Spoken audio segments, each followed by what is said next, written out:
यादव गए थे कि नीतीश कुमार गया था, कोई नहीं गया था। हम गए थे अपना कंधा लगाने, हमने अपनी गर्दन सजाई है, हमने हराया है भाजपा को।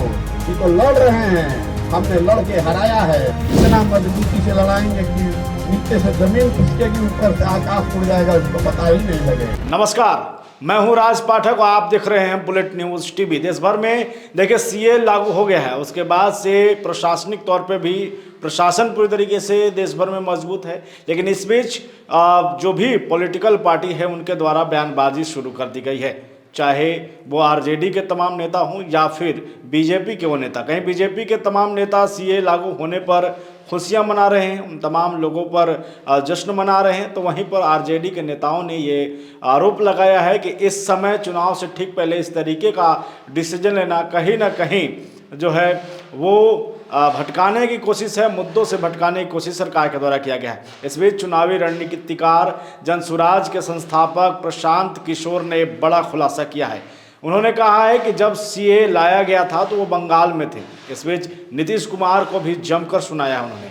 देखिए क्या कुछ कह रहे हैं, किस तरीके से सीए को लेकर के बीजेपी का असर जो है वो बंगाल में नहीं पड़ा, कैसे उन्होंने बेअसर कर दिया, और नीतीश कुमार को लेकर क्या कह रहे हैं वो आप सुन लीजिए। अब बिहार में गठबंधन बनाकर फिर ठगने का उपाय कर रहे हैं।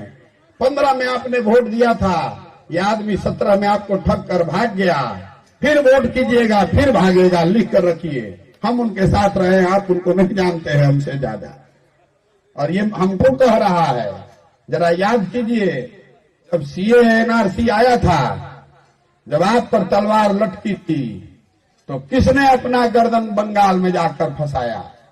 कौन भाई यहाँ बिहार का वीर गया था लड़ने बंगाल में? लालू यादव गए थे कि तेजस्वी यादव गए थे कि नीतीश कुमार गया था? कोई नहीं गया था। हम गए थे अपना कंधा लगाने, हमने अपनी गर्दन सजाई थी। आज अगर सीए एनआरसी नहीं, बंगाल में अगर भाजपा जीत गई होती तो आज सीए एनआरसी का लाइन लगाकर आप फार्म भर रहे होते।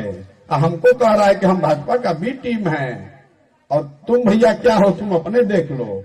अगर समाज में हमको सर्टिफिकेट देना पड़े तो हमको नहीं देना है सर्टिफिकेट। जिसके साथ रहना चाहते हैं आप रहिए, प्रत्यक्ष को प्रमाण की जरूरत नहीं है। हमने हराया है भाजपा को। ये तो लड़ रहे हैं, हमने लड़ के हराया है। आपको चुनना है कि आप लड़ने वाले के साथ रहना चाहते हैं कि लड़कर जीतने वाले के साथ रहना चाहते हैं। हम हराएंगे, बैलून में हवा हमने भरा है, निकालेंगे हम ही, चिंता मत कीजिए। बहुत लोग कह रहा है चुनाव कैसे जीतिएगा, उसको मालूम नहीं है। जो मेरा भारी आलोचक है उसको भी पता है कि प्रशांत किशोर को और कुछ आए चाहे नहीं, चुनाव लड़ाने आता है। जिसका हाथ पकड़कर चुनाव लड़ाएंगे उसके सामने किसी को नहीं टिकने देंगे। इतना मजबूती से लड़ाएंगे कि नीचे से जमीन खिसकेगी, ऊपर से आकाश उड़ जाएगा, उसको पता ही नहीं लगेगा। बंगाल में पता लगा, पूरी ताकत लगा दी भाजपा ने, फिर भी नहीं जीतने दिए। आप भरोसा रखिए, साथ में खड़ा होइए और आपको रिजल्ट ला कर देंगे। जिसके साथ आप 30 साल से हैं, 3 साल हम पर भरोसा करके देखिए। हम अपनी पार्टी नहीं बना रहे हैं, आप अपने आप पर भरोसा करके देखिए। स्थिति उससे बदलेगी, और वो जब बदलेगी तो बिहार तक नहीं रहेगी, बिहार के आगे तलक बात जाएगी।